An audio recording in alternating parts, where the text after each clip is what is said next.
It does take effort and initiative to be curious enough to step inside the autism way of thinking and processing to see what might make your student curious.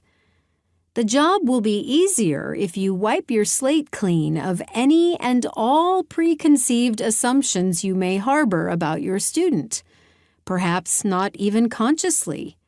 Never assume anything. Assumptions without facts behind them are only guesses, and preconceived notions will squash both your curiosity and your students as surely as the famous short film Bambi vs. Godzilla. An old proverb tells us, "Who shall kindle others must himself glow."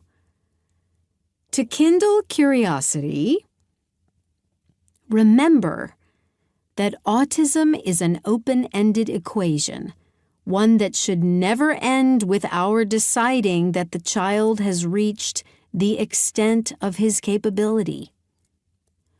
Forget using teaching tactics not aligned with the student's brain processing and learning style. Wonder how well strategies you've always used with non-autistic students will fare within the structure of autism. Be willing to change up what you've always done. Remember that teaching this uncurious child the love of learning itself is far more imperative than any facts you may want him to learn.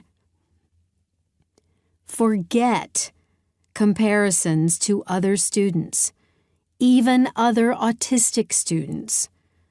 This one occupies his own singular spot on the autism spectrum.